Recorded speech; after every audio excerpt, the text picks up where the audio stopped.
Good evening, Scott here, known as Cantaloupe to some online, and I'm bringing another video to you on a subject that's interesting to me. It might be of interest to you or someone you know, and that subject is pronouns.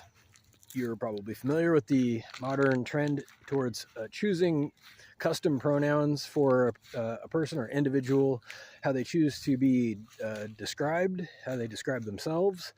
I want to dive into this because there's something here, and first of all, it's going to be a short video, get right to the point. It's largely a form of protest, taking control of the narrative, taking control of what people normally would be doing or want to be doing, and using potentially non-discrimination policies and laws in defense of leverage. This is exactly what it is.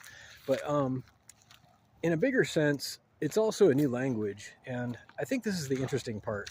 I think that a whole culture of people have gone ahead and invented a new language with a bunch of new tokens and words, which is fine.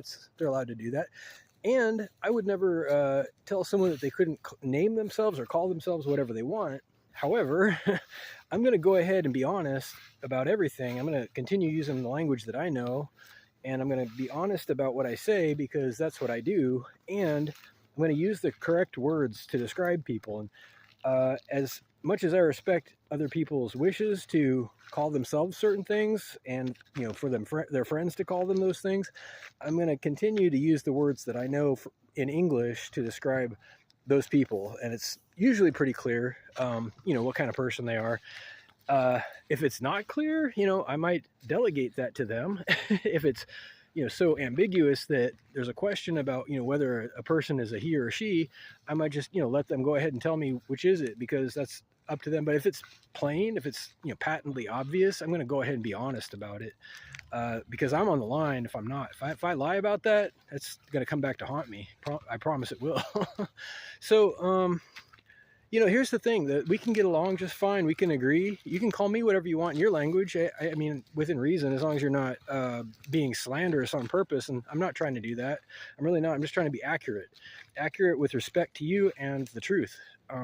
So, if we can both do that and use whatever words are convenient and that convey a message, I mean, hopefully that's the purpose, right? To be understood, to understand, and to be understood, not to be misunderstood, not to use words as weapons or as self-defense because there's a loophole.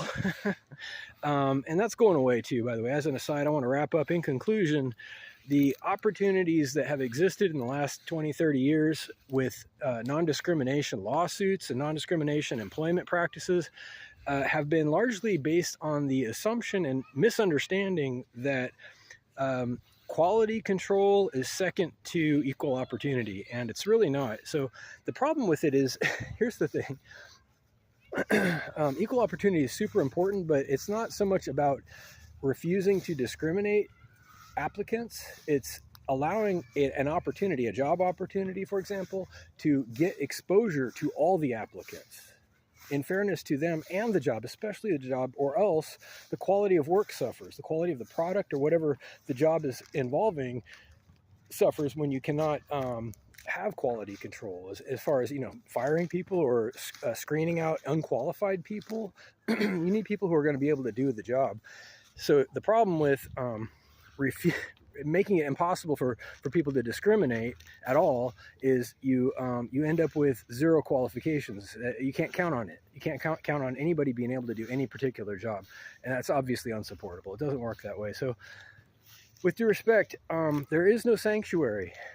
Last thing to say, I get that these are survival techniques, they're survival mechanisms, and there was a golden age of protection under the law because of a misunderstanding and a loophole. And unfortunately, you have to earn a living. And if you screw up on the job, being affiliated with a group does not protect you necessarily. It's not about that. It's never been about that. You had an agreement with your employer, and it was to do the job right. I hope that employers continue to be non-prejudgmental. That's the thing. Be fair. Don't discriminate against your job because maybe there's a qualified person, maybe there's a minority or disadvantaged person who may appear strange, but they're the best person for that job. And to prejudge them is not only contrary to them, but it's contrary to your business. So be smart, be smart. Do your diligence, do your research, but do not prejudge people. That's illegal. That part's illegal.